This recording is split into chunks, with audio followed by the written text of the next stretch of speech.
From Washington, this is VOA News.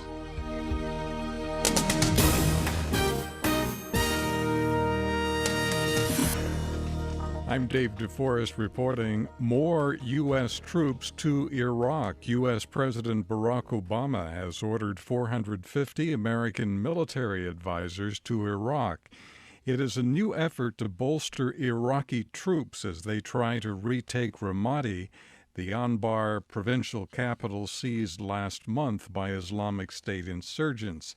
The White House said the new personnel would augment the 3,100 trainers the U.S. already has in Iraq.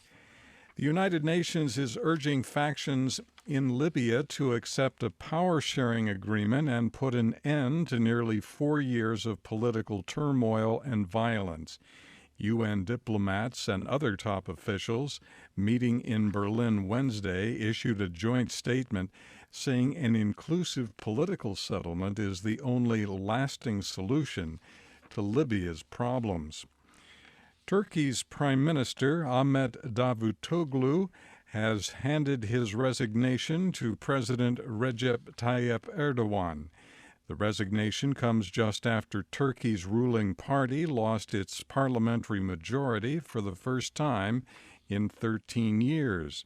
The prime minister will stay in his post until a new government is formed. He is expected to make an attempt to form a coalition government. The right-wing Nationalist Movement Party is seen as a possible partner. Pope Francis has called on visiting Russian President Vladimir Putin to make a sincere effort to bring peace to eastern Ukraine.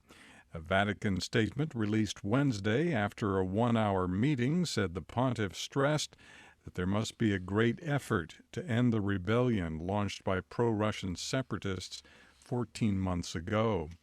For more on that story, check out our website, voanews.com. This is VOA News. Burundi's president has officially delayed upcoming presidential elections.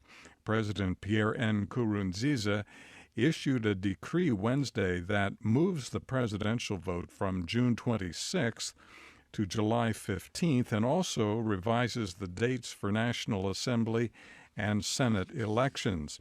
African leaders, meanwhile, are sure to spend much of their time at this weekend's AU summit discussing the political crisis in Burundi. Anita Powell reports. Well, apparently we will have to skip that report. We'll try a little bit later. A study by the Rand Corporation says businesses face a growing threat from cybercrime. They say many companies think they are losing the fight against criminals who steal their money or trade secrets. The report says hackers are becoming more skillful, their tools more effective, and the market for their stolen information is flourishing. Florida Governor Jeb Bush is in Europe, where he hopes to bolster his foreign policy credentials in advance of his official presidential announcement on Monday.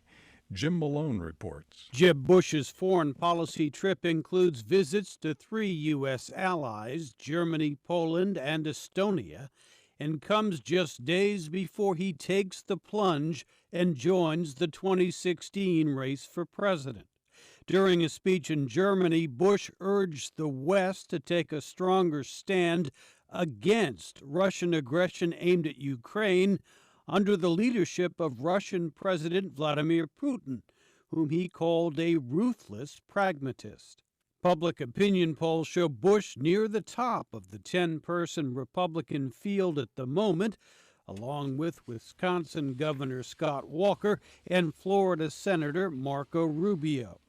Jim Malone, Washington. The Environmental Protection Agency says greenhouse gas emissions from airplanes are endangering public health. The EPA has proposed developing new rules to impose limits on them. The European Union's Justice Agency says it has arrested dozens of suspects in an international identity theft ring that involved millions of euros stolen from bank accounts. An agency known as Eurojust announced Wednesday It has arrested 49 suspects, mostly from Nigeria and Cameroon, in the investigation of some $6.8 million stolen from European bank accounts and transferred out of Europe. The European Commission says it is not satisfied with Greece's latest fiscal reform proposals. The Commission says new Greek proposals do not reflect earlier discussions between the EU and the Greek government.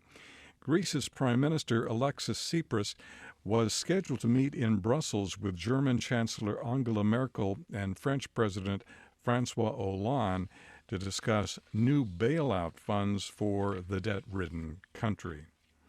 From the VOA News Center in Washington, I'm Dave DeForrest.